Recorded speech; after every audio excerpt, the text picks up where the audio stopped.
እጅግ በጣም ታዋቂ የሆኑ ሎጎዎችን ስትመለከቱ ምን ያህል ድብቅ ሚስጥሮችና ትርጉሞችን ይዛሉ ብላችሁ አስባችሁ ታውቃላችሁ? አዎ በደንብ ይዛሉ። እሱን ደግሞ ዛሬ ያሳያችኋለሁ። ከዚህ በኋላ ሎጎዎችን ስትመለከቱ እነዚህን አለማስተዋል አትችሉም። በዛሬው ቪዲዮ የዓለማችን ታላላቅ ድርጅቶች ሎጎዎችና ሚስጥሮቻቸውን አስቃኛችኋለሁ። ከዚህ በፊት ብዬ አላውቅም። እስኪ ላይክ እያደረጋችሁ ጀምሩ።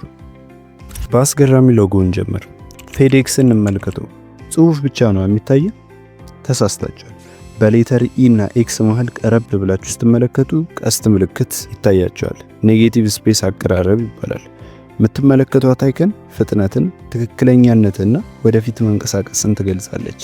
ይህም ማለት አንድ ዕቃ አጓጓዥ ድርጅት የሚነሳበት ትርጉም ነው። የሚገርማችሁ ነገር ይህ አጋጣሚ አይደለም። ዲዛይነሩ ሊንደን ሊደር ተብሎ ይጠራል። እንደ አውሮፓውያን አቆጣጠር በ1994 ነበር የተሰራው። ሁለተኛ የአማዞን ሎጎ እንመለከታለን። እርግጠኛ ነኝ ይህ ሎጎ ከመቶ ጊዜ በላይ አይታችሁት ሊሆን ይችላል።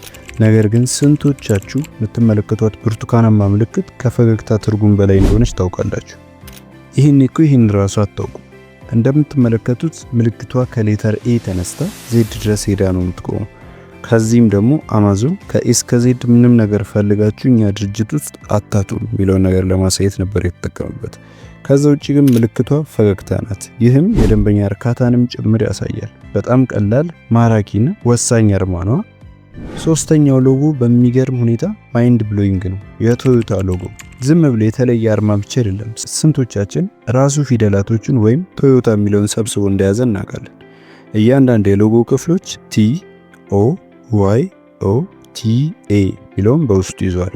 እንዲሁም የተደራረቡ ምልክቶች ኦቫል ቅርጽ መያዛቸው ደግሞ እምነት፣ ፈጠራና አስተማማኝነትን ለማሳየት ታቅደው የተሰሩ ናቸው። ቶዮታ ብዙ ጊዜ ሹፌሮች መኪናቸው እንዲሆን እንደሚፈልጉ ይታወቃል። ነገር ግን ይህ መኪና ጠለቅ ያለ ትርጉም ያለው አርማ እንዳለው ማን አስተውሎ ያውቃል?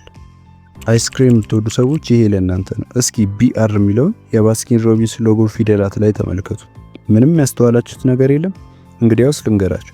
ፊደላቶች ውስጥ የተደበቀ 31 ቁጥር አለ።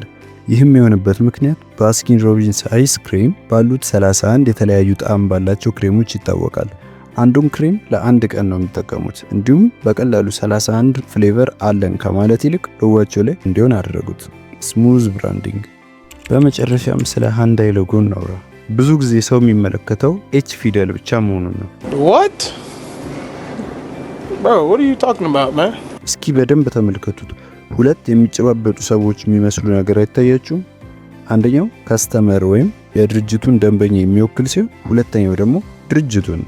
ይህም ደግሞ መተማመንንና እርካታን በሁሉም የሃንዳይ ምርቶች ላይ እንዲታይ ከፈለጉበት ምክንያት አንዱ ነው።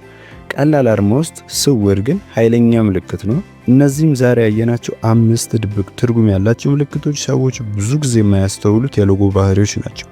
የትኛው በጣም አስገረማችሁ? ቀጣይስ ስለምን ላቅርብላችሁ? ኮሜንት አድርጉልኝ። እና ደግሞ እንዲህ አይነት የዲዛይን ሚስጥሮች የምትወዱ ከሆነ ይህን ቪዲዮ ላይክ አድርጉት፣ እንዲሁም ሰብስክራይብ አድርጉት። ቪዲዮ ስለቅ ለእናንተ ቀድሞ ይደርሳል።